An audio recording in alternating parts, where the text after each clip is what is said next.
পুরুলিয়া জেলার রঘুনাথপুরের সেনেরা এলাকায় এক গ্রামীণ গৃহবধূর হাতে নতুনভাবে জীবন্ত হয়ে উঠছে সাঁওতালি আদিবাসী সংস্কৃতির অনন্য শিল্প মুখোশ। নিজের বাড়িতেই বসে নিখুঁত দক্ষতায় একের পর এক সৃজনশীল মুখোশ তৈরি করছেন গৃহবধূ মালা সূত্রধর। তার হাতে তৈরি প্রতিটি মুখোশে ফুটে উঠছে আদিবাসী সমাজের ঐতিহ্য, সংস্কৃতি ও নান্দনিকতার অপূর্ব ছাপ। মাটি, কাগজ, কাপড় ও বিভিন্ন রং ব্যবহার করে অত্যন্ত যত্ন সহকারে তৈরি করা এই মুখোশগুলি দেখতে যেমন আকর্ষণীয় তেমনি শিল্পসম্মত।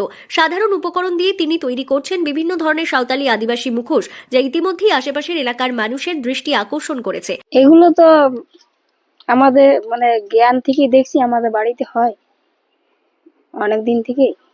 এটা পূর্বপুরুষেরই কাজ বটে। আমার দাদুরা করেছে, আমার বাবা করেছে, এখন আমার ভাই দাদারা করছে, আমরাও তার সঙ্গে করা হয়।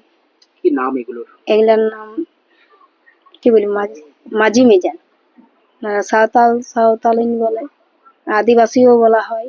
ঘরোয়া পরিবেশে বসেই নিজের প্রতিভাকে কাজে লাগিয়ে তিনি যেমন শিল্পচর্চা চালিয়ে যাচ্ছেন, তেমনি স্থানীয় আদিবাসী সংস্কৃতিকেও নতুনভাবে তুলে ধরছেন। মালা সূত্রধর জানান, সাঁওতালি আদিবাসী সংস্কৃতির এই মুখোশ আমাদের পরিবারে বংশ পরম্পরায় তৈরি হয়ে আসছে। বর্তমানে আমি নিজেই এই কাজ চালিয়ে যাচ্ছি। বিভিন্ন সরকারি অনুষ্ঠান ও প্রদর্শনীতে এই মুখোশগুলো বিক্রি করি। মানুষের মধ্যে এই মুখোশের চাহিদাও বেশ ভালো।